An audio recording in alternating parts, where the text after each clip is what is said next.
যদি কাউ ভালো লাগে দুইটা পা যদি আগায় দাও, আমি তোর পায়ে হাত রেখে বলে গেলাম। যদি বলো এমনে হবে না, তুমি হাত দিয়া ধরো, স্টেজের সিঁড়ির কাছে দাঁড়াও,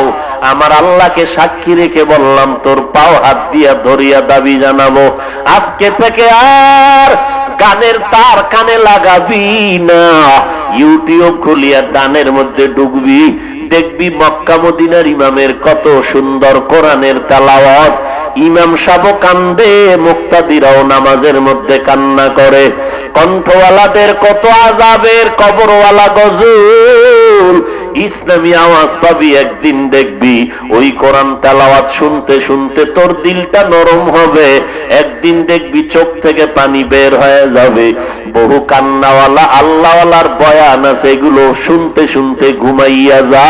একদিন দেখবি অন্তরের মধ্যে হেদায়েতের বাতি আমার আল্লাহ জ্বালায় দিবে, কারণ হেদায়েতের মালিক আমার আল্লাহ, আমার আল্লাহ ছাড়া হেদায়েত কাউকে কেউ দিতে পারে না।